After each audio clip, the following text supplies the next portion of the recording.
Ganda araw po. Ang topic natin is how to determine minimum thickness of concrete slab. Itong example na ipakikita natin base sa code po, NSCP 2015. Magbigay tayo ng example bago tayo tumuloy sa procedures. Pakikita ko muna sa inyo yung drawing. Gawa ako ng schematic drawing. Ito yung top view. Ang title natin, minimum thickness of concrete slab for non-pre-stress two-way slab. Dapat two-way slab. Makikita ninyo, meron tayong long span, along this direction, long span, and then sa kabilang direction, andyan yung short span. Ito yung criteria to determine whether it is two-way or one-way slab. LS, long span divided by short span should be less than or equal to 2. So, meron tayong dalawang case. Sabi ko dito, minimum, Case 1 and Case 2. Without drop panel, ito yung usual na ginagawa natin pag nagdi-design tayo. Bihira naman tayong gumawa nitong Case 2. Yung isa with drop panel. Kung nakikita ninyo, kunyari, nag-section ako rito. Itong Case 1, yan yung may beam. Yan yung conventional na ginagawa sa Philippines. Itong isa, yung Case 2 with drop panel. Yung tapat do poste, meron tayong in-extra na pababa na slab. So, meron tayong square. Kung titignan ninyo ang top view, parang square siya. Ibinaba natin yung slab. Yun yung parang pinaka-support. Parang beam pero palapad.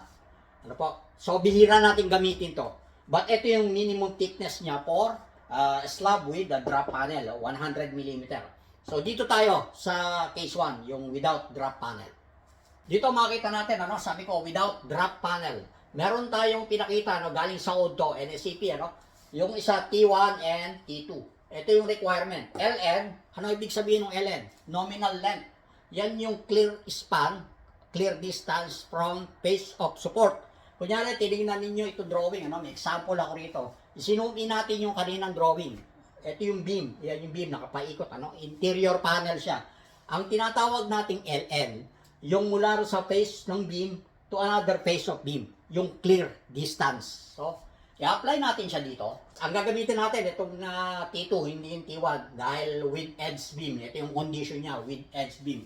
Hindi naman tayo gumagamit ng without edge beam, bihira naman, except kung cantilever. So, gamitin natin to yung T2. LN over 36. Let's say yung center to center distance ng support natin is 4 meters or 4,000 millimeters. I-subtract natin yung 250. Ito yung base ng beam, yung width ng beam. Sabi nga natin, clear space Tinanggal natin yon. So, that gives us 3,750 mm. Divide by 36. Yung 36, ito, Ang answer, T2 equals 104 mm. Ito yung minimum. But kailangan natin i-check sa bakal. Pag naglagay tayo ng rebar doon sa slab natin bago natin buhusan, kailangan masatisfy natin yung mga clearances. Kasi baka magbara yung bato pag binuhusan natin ng concrete mix. Kaya sabi ko rito, check space for rebars. So naggawa ako ng drawing dito. Makikita ninyo, dalawa yung bakal natin. Dalawang direction. Dahil sabi nga natin, two-way slab yung ginagawa natin. Dahil doon applicable itong code. Yung longitudinal direction at saka yung transverse direction, ang ginamit ko is 12 mm. Ito yung T required. Iba yung T required do sa T minimum. Kailangan nating masatisfy yung T required kung papasok yung sinabi niyang 104 mm o yung 125 mm kanina.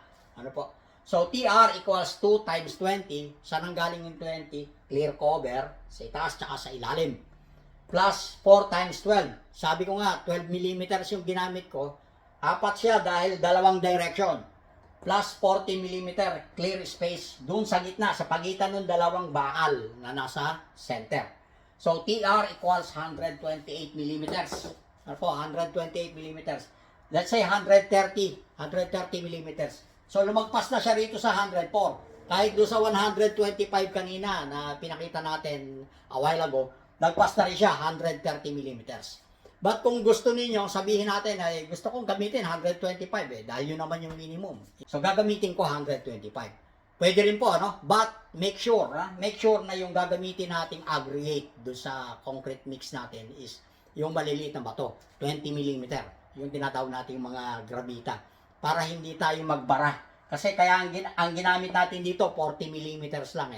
Huwag tayong gagamit ng greater than 40. Let's say sabihin natin 20 or 25 millimeters.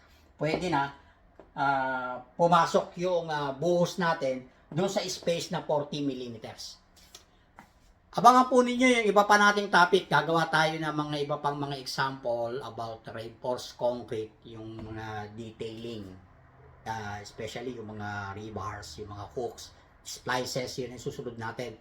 At pakikita natin yung iba pang mga details of reinforcement in accordance with the code. Salamat po sa oras nyo. Kita tayo ulit susunod. God bless.